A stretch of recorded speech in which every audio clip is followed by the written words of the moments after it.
Have you guys ever noticed that Ditto kinda looks like Jello, right? Yup, Ditto, made out of Jello.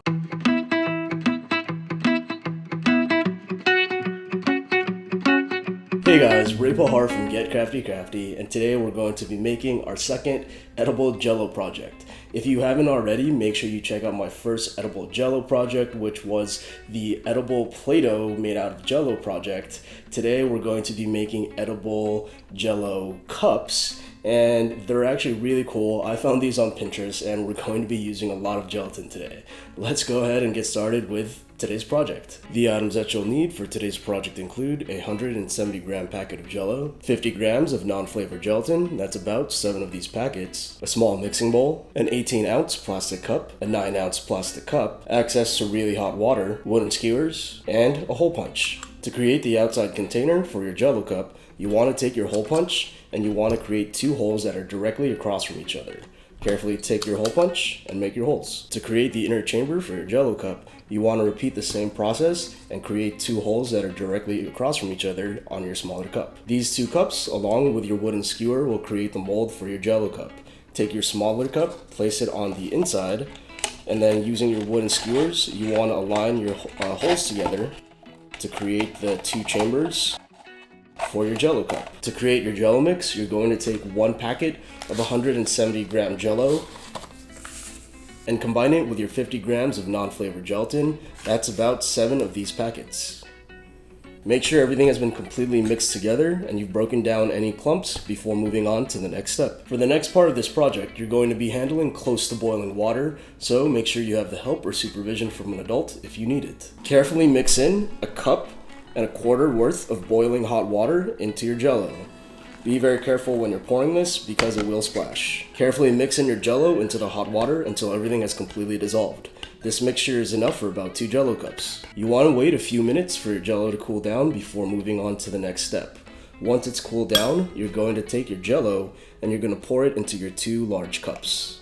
To ensure that your Jello comes out clear, you want to use your spoon to remove any of the foam that has risen to the top of your Jello. To create your Jello cup, you're going to take your smaller cup and you're going to carefully place it on the inside of the larger cup and then hold it in place using your skewer. You want to make sure that your inside cup is not touching any parts of your outside cup.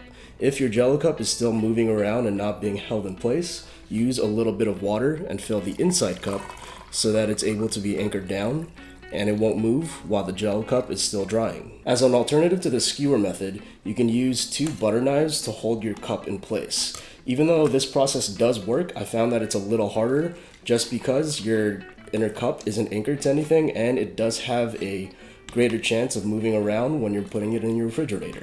Personally, I like the skewer method more than the butter knife method just because you're guaranteed to have your cup stay in place throughout the whole process, and I feel like it gives a better form for your cup. You want to let this sit in your refrigerator for about 3 to 4 hours. After a few hours, your Jello should have hardened inside your refrigerator. You want to remove the inner cup by first removing any of the water, and then very carefully you're going to remove your inner cup. If you need to, use a pair of scissors to cut it apart, but if you do this right, you should be able to remove it while keeping it in one whole piece and not ripping any of the inside parts of your Jello cup. To remove the Jello cup from the outer cup, you want to carefully peel the Jello so that it's gonna come off, and then just rotate your cup to remove and loosen off your Jello. You want to do this very slowly so that the Jello doesn't rip.